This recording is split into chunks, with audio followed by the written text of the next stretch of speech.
کے کیسز کے بارے میں بتائیے گا اور کب تک ڈیٹ ڈلی ہے؟ دیکھو، اس میں ہائی کورٹ نے ٹرائل کورٹ کو یہ ڈائریکشن دی تھی، اپلیٹ کورٹ سے ایڈیشنل سیشن جج صاحب کے پاس ڈائریکشن ہے کہ 12 تاریخ سے پہلے وہ اپیل پہ فیصلہ کر لے۔ آج اپیل پہ ہیئرنگ ہوئی تھی، پہلے جو ججمنٹ کی سسپینشن ہے اس پہ آرڈر آیا تھا، آج اپیل پہ ہیئرنگ ہوئی ہے۔ سلمان اکرم راجہ صاحب نے اپنے آرگومنٹس کنکلوڈ کر لیے ہیں، اب منڈے کے لیے گیا ہوا انشاءاللہ تعالیٰ مارننگ 9 بجے کیس ہوگا۔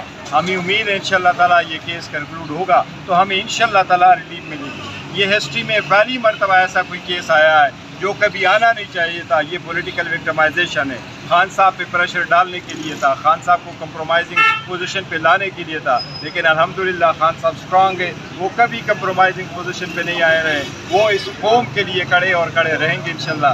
یہ فرسٹ ٹائم ہے زندگی میں کوئی ایسی ذاتی نوعیت کا کیس جس میں عورت کو بھی شامل کیا گیا، جس کا مقصد صرف یہ ہے کہ خان صاحب پہ پریشر ڈالے۔ ہم سمجھتے ہیں یہ بیس لیس کیس ہے، انشاءاللہ تعالیٰ عدلیہ سے ہمیں امید ہے انشاءاللہ تعالیٰ ہمیں انصاف ملے گا۔ سر دیکھیں، ہم نے بڑی مفصل بحث کی ہے اس پہ، ہماری عدالتوں کے سپریم کورٹ ہائی کورٹوں کے فیصلے ہیں۔ یہ ایک ایسا معاملہ ہے جس کو بالکل نہیں عدالت میں آنا چاہیے تھا۔ اس میں ایک عورت کی نجی زندگی کے بارے میں ایک کریدنے کی کوشش کی گئی ہے جو کہ ہمارے اسلامی نقطۂ نظر سے بھی مکروہ بات ہے، ہمارے قانون میں بھی یہ مکروہ بات ہے۔ تو آج ہم نے بڑی تفصیل سے تمام جو فیصلے ہیں ماضی کے سپریم کورٹ کے، شریعت کورٹ کے، وہ عدالت کے سامنے رکھے۔ اس میں کوئی معاملہ نہیں ہے عدت کا۔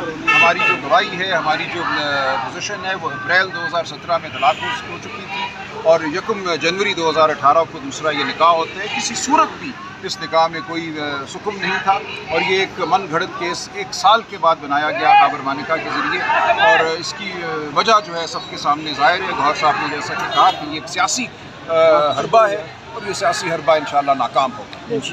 جو پلی آپ کی پچھلی اپلیکیشن میں منظور نہیں ہو سکی تھی، سزا معطل نہیں ہو سکی، کیا وہ مرکزی اپیلوں میں پاسبل ہے؟ مرکزی اپیل میں اور معاملات ہوتے ہیں، وہاں صرف اتنا کہا ہے عدالت نے کہ چونکہ مرکزی اپیل کا فیصلہ ہونے والا ہے اس لیے سزا کو معطل نہیں کرتے، اس لیے انشاءاللہ ہمیں امید ہے